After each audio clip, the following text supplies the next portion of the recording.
to episode 32 of Let's Hear It. Today's guest is Chris Kuffner. He's a great bass player, a record producer, all-around amazing musician. I've toured around the world with him with a band called A Great Big World. He produced some of their stuff. He's also produced a couple records with Ingrid Michaelson, many other people. But we're going to talk to him today about a bass that he's designed and is going to start making. He's a budding luthier, if you will. Hello, Chris. How you doing? I'm doing good, Gary. Thanks for having me on, man. Yeah, thanks for coming on. I was thinking today that you grew up in the tri-state area around here.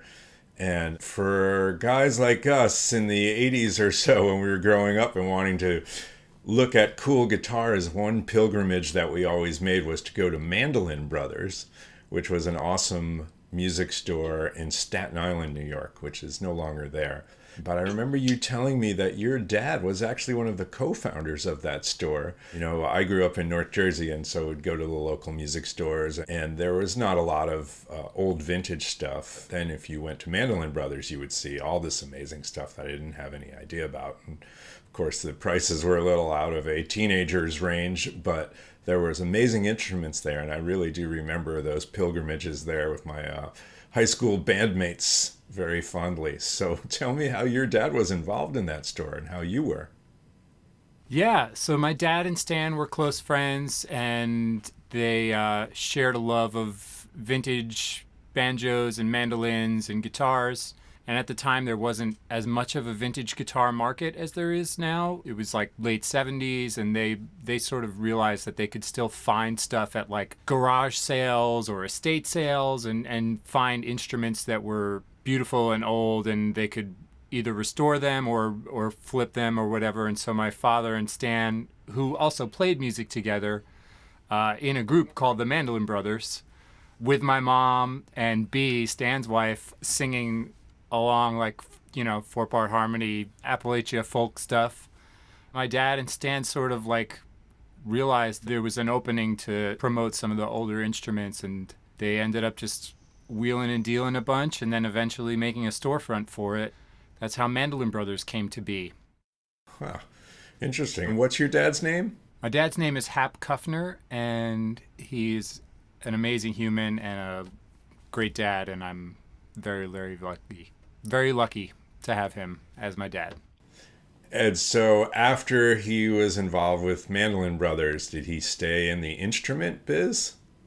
Yeah, so while at Mandolin Brothers, Ned Steinberger came in one day with a prototype of a headless guitar that he had been working on, and my dad and Stan were like, you should make these. These should be around. Like, this is a really cool thing that you've made. The graphite guitar, like, this is crazy.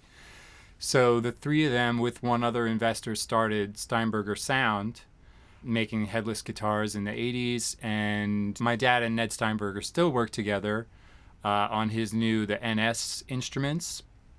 And through Ned, my dad met Rob Turner at EMG and Stuart Spector, and sort of got, you know, introduced to the whole Brooklyn bassmaker crew as it was around that time. It was like Mike Tobias and Stu and Ned were all sharing a woodworking shop, and Vinny Federa. So my dad ended up working with Stu and for EMG for like 25 years. He was working with Paul Reed Smith for a while. He works with Peavey. He's sort of like industry dude. He's always working on something new. Yeah. Ah. So then when you were hanging out at Mandolin Brothers as a young kid, that obviously spurred you. I'm sure your dad had a collection, and I didn't realize that your mom was also a musician. So obviously you've been playing since you were a small child. Yeah, it was fun growing up around it. And when Steinberger got sold to Gibson, my dad left Mandolin Brothers, and Steinberger sort of like was like, okay, I'm gonna do a different thing. But he was always wheeling and dealing vintage instruments, so there was always like really cool stuff around, and people coming to the house. George Benson coming to the house to buy an L5 or whatever. There was always music around. So I was really lucky to grow up with it all around. And the instruments that came through the house were pretty stunning.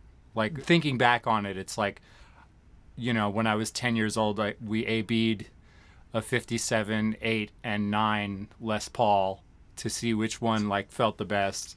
I learned how to play Plush by Stone Temple Pilots on a 51 Esquire. Just like crazy, I was exposed to a lot of high level instruments at a very young age, and I'm very grateful for that. And when did you gravitate towards bass and make that your main instrument? That was like, middle school orchestra, upright bass, and I was really into that for a while, and I studied with Homer Mensch, who was principal bass player in the New York Phil for a long time. Played music all through high school, all through college, and then also in college, started working with Regina Spektor, and her first record is like Regina and myself, just duo, upright bass, piano, and voice. So that was really fun. And then from there, like sort of took that experience working with great songwriters, went back to Staten Island and started working with Ingrid Michaelson and produced the record that became her sort of breakout record. So it's been a fun journey, and I like how the bass informs production. Like there's sort of a similar role where you have like you're trying to be a pedestal and you're not really trying to be noticed. You're trying to make someone else be noticed, but what you're doing is important and foundational, and so those roles were a natural sort of transition as I got older. And so tell me about this bass you have and your concept for making additional basses going forward from here. Yeah, thanks. So essentially, like, I played on this Great Big World song that we felt like was going to be a single, and we were really excited about, and I played like a Fender Marcus Miller 5-string J bass on it, and I was like slapping and doing a whole bunch of it was like a 80s throwback kind of dance gospel-y thing, and I felt like, okay, I need a real bass to like gig this with. Like I can't be on stage with this Marcus Miller 5-string. And also because I had played a really heavy instrument for a long time, I had back problems. I've since sort of corrected it, but like Jimmy Page has back problems. Like a lot of people have problems with their shoulder from playing heavy instruments, and so I just thought like there's got to be a way to make a lightweight 5-string. And then my chiropractor was like, you should get a bass that's like 6 pounds. I was like, so I reached out to Owen Biddle, who used to play bass in the Roots, because I knew that he had worked with a builder named Tim Clunan in Philly on a instrument called Callahill basses. And he was like, man, I have this one that's super light and it's amazing, and I'm not using it. I only play 6 or 4. So like I never play a 5-string. So he just sent it to me to sort of like check out. And that's this bass, which is totally unique and gorgeous and has a single EMG, which is like kind of bright and very modern sounding, but it's really even all along the fretboard and feels great to play. So I sort of took the design elements that I thought worked really well in that bass and teamed up with a luthier named Gio Kitta in San Francisco to design this together. And it's 6 pounds, whatever. The tilted headstock sort of keeps string pressure on the low, because it's a 30-inch scale, so people are always trying to use longer scale lengths to get a tighter B string. Yeah. But by tilting back the headstock, and also with these two, I don't know if you can see, but there's 2 screws going in at a 45-degree angle. So between these 3 screws just doing downward pressure and these 2 sort of like inward pressure, it makes for a really super stable neck joint and a really solid neck to body transfer of vibrations. And it sort of ends up being like a really nice, well-spoken B string on a short scale instrument that weighs very little, that you can run around a stage with for an hour on a wireless rig in a Great Big World. Or you can like play a 5-hour club date and not be in super pain, Yeah. So it really fulfilled everything. And then I used an Aguilar PJ 5-string setup to get a little more of like a traditional sound. And it's wired up on these stack pots. There's a P bass volume, J bass volume, passive tone, which also bypasses a preamp that is an active bass and treble Aguilar OBP1, boost only, like kind of like the Sadowski. It's actually the circuit that the Sadowski circuit was kind of based off. And it's got a lot of different sounds on it, which I like. Which Great Big World song were you referring to? It's called This Is Magic, and it's up. At the time we were cutting it, we were all like, oh man, this is totally going to be like the single, you know? We're going to do TV, we're going to like push this. And I was like, yeah, if I'm going to do TV, I'm not going to do it with like a Fender Marcus Miller 5-string jazz bass. Like, that hurts my back. Like, that's not going to be as much fun. I was like, I have to realize this vision. And so now I'm just got Fusion 360, and I'm like sort of learning how to draw in 3D. So now I'm drawing out a version of something very similar to this bass. I have access to a CNC machine and a great wood shop here in Tennessee, so I'm like excited to just make some cool looking basses that are really light and that sound really good. And I spent this quarantine time like learning how to make P basses because I wanted to know how to make something that I knew what it was supposed to be, you know, something like that we're all familiar with. And I was like, if I can make some good P basses, then I know I can make another another design. So now the P bass phase is like, okay, I've made like 5 or 6 of those and I'm really happy with them. They're cool, they play well. So now it's time to get on the short scales. Yeah. Amazing. Let's hear what that one sounds like. You run us through the various tones you can get. Yeah, I'll start with like rolling off the passive tone, going totally passive, and we'll just do the P bass pickup with the tone all the way off.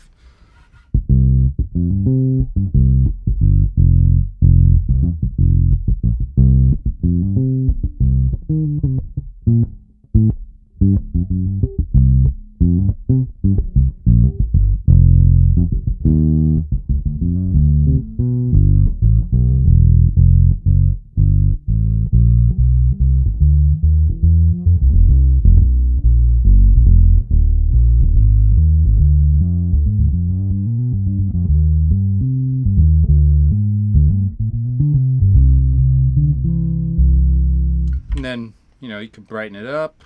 Still just the P bass, but the tone all the way open.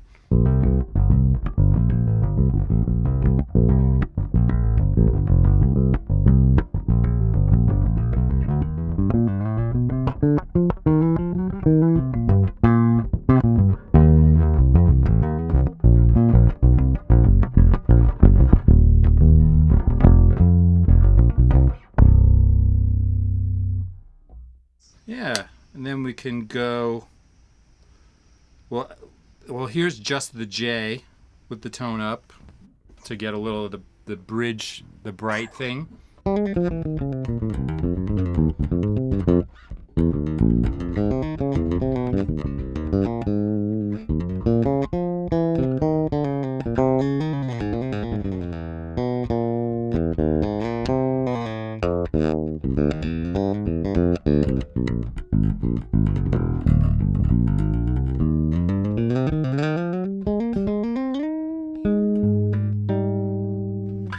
And then the way that I like to use it is sort of to keep the P bass all the way up, roll back the jazz pickup a little bit so that it's still there, but it's not like too prevalent. And then I like to sort of crank the bass and leave the tone full out.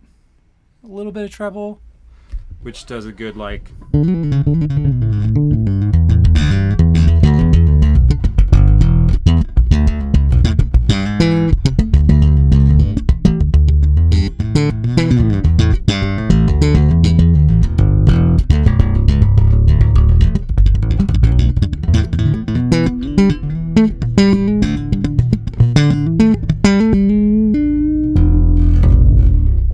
Sort of like the bright, aggressive thing. And it's like, it works well for, I've used it on club dates, I've used it in like sort of funk settings, I've used it in songwriter gigs. It's like, I'm really, really stoked about it. So I'm excited to start making a bunch of them. Yeah. Well, all right, man. Well, stay safe. Give my best to Bess. Will do. Thanks for coming on. Yeah, thanks for having me on again. Much appreciated, brother. All right. I'll see you soon. So there you go. Great to see Chris Kuffner. And one thing I'll say about Chris, when you go on tour with bands, a lot of times it could get fairly dark sometimes. Like everybody, it's stressful to be on tour, and you don't get a lot of sleep sometimes, and so people can get agitated, and it's easy to go down the dark side. But Chris is relentlessly positive, and he's a great guy to have around on tour because he's always upbeat and he's always smiling, and so that is nice to be around. And he plays great bass and great guitar. Check back in a couple days for the next episode of Let's Hear It. Feel free to subscribe to our YouTube channel as well. See ya.